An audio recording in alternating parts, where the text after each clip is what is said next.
केळीच्या बागेत फिरताना कधी झाडाची मुळं काळी पडलेली दिसली आहेत का? ही एक सामान्य समस्या असली तरी ती खूप चिंताजनक असू शकते. म्हणजे वरून हिरवंगार दिसणारं झाड आतून आजारी असू शकतं.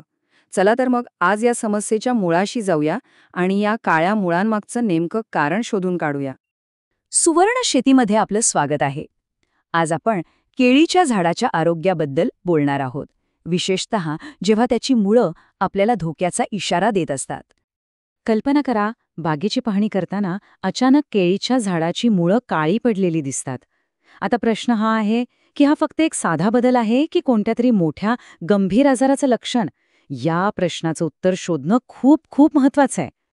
बरं, हे कोडं सोडवायचं असेल ना, तर आपल्याला आधी जमिनीखाली काय चाललंय हे समजून घ्यावं लागेल. कारण खरी गोष्ट तर तिथेच दडलेली आहे. हा आहे कंद. याला आपण केळीच्या झाडाचं पॉवर हाऊस किंवा हृदयसुद्धा म्हणू शकतो. कारण सगळा खेळ इथूनच सुरू होतो. सगळी मुळं इथूनच फुटतात आणि झाडाला पोषणही इथूनच मिळतं.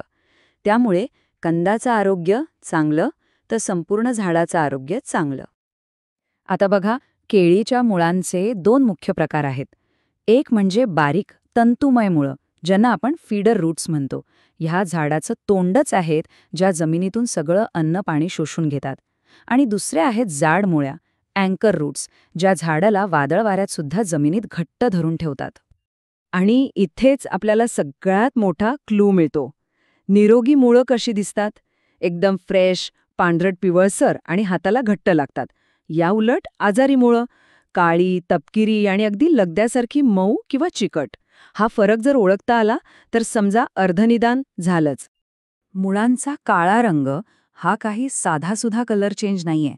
शास्त्रीय भाषेत याला नेक्रोसिस म्हणतात. याचा सरळ सरळ अर्थ आहे पेशींचा मृत्यू. म्हणजे झाडाचा एक भाग आतून मरतोय आणि हा त्याचाच दृश्य पुरावा आहे. एक प्रकारे धोक्याची घंटाच. चला, आता जरा डिटेक्टिव्ह बनूया.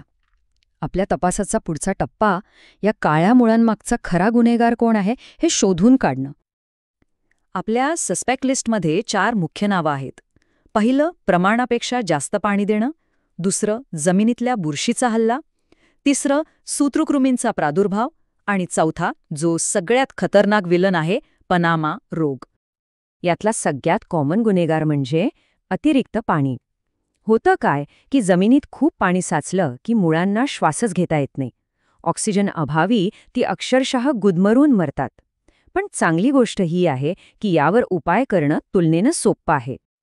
आणि आता बोलूया सगळ्यात गंभीर समस्येबद्दल, पनामा रोग. असं समजा की ही बुरशी म्हणजे झाडाच्या रक्तवाहिन्यांमध्ये ब्लॉकेज तयार करते.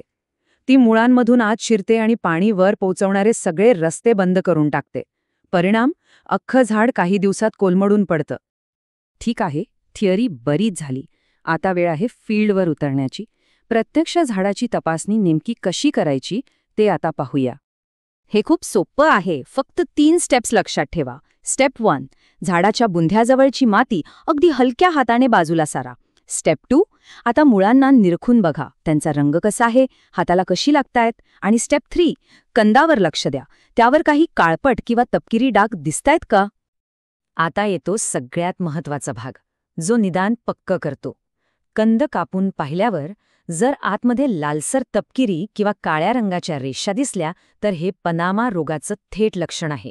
या रेषा म्हणजे दुसरं तिसरं काही नसून बुरशीने तयार केलेलं तेच ब्लॉकेज आहे. ठीक आहे, समस्येचं निदान तर झालं, पण आता पुढे काय? आता वेळ आहे ॲक्शन प्लॅनची. आपल्या निदानानुसार योग्य आणि वैज्ञानिक उपचार काय आहेत ते आता समजून घेऊया. हा तक्ता खूप महत्वाचा आहे. लक्ष देऊन पाहूया.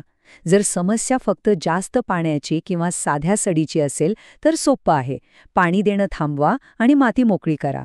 जर सूत्रकृमींनी त्रास दिला असेल तर सगळी खराब काळी मुळं कापून टाकावी लागतील. पण जर निदान पनामा रोगाचं असेल तर कोणताही दुसरा विचार न करता झाड उपटून जाळून टाकणं हाच एकमेव आणि अंतिम उपाय आहे.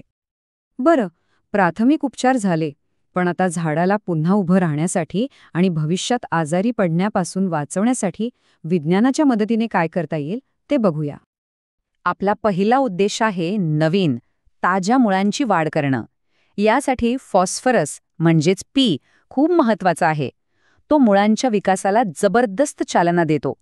त्यासोबतच सीवीड एक्स्ट्रॅक्ट किंवा ह्युमिक ॲसिडसारखे नैसर्गिक टॉनिक वापरले तर अजूनच उत्तम. हे नैसर्गिक हार्मोनसारखं काम करून मुळं फुटायला मदत करतात. आता झाडाची इम्युनिटी वाढवूया. जसं आपण आजारी पडल्यावर व्हिटॅमिन्स घेतो तसंच. पोटॅशियम म्हणजे के झाडाला कणखर बनवतं, ताण सहन करायची शक्ती देतं. आणि कॅल्शियम म्हणजे Ca पेशींच्या भिंती मजबूत करतं, जणू काही एक संरक्षक कवचच तयार करतं. आणि हो, ट्रायकोडर्मासारखे मित्र सूक्ष्मजंतू जमिनीत सोडले तर ते शत्रू बुरशीला आपोआपच कंट्रोलमध्ये ठेवतात. पण एक गोष्ट पुन्हा एकदा स्पष्ट करतो, हे लक्षात ठेवणं अत्यंत गरजेचं आहे. जर निदान पनामा रोगाचं झालं असेल तर हे सगळे खतांचे आणि पोषणाचे उपाय पूर्णपणे निरुपयोगी आहेत. त्यांच्यावर वेळ वाया घालवण्यात काहीच अर्थ नाही. त्यासाठी फक्त एकच अत्यंत कठोर असा प्रोटोकॉल पाळावा लागतो.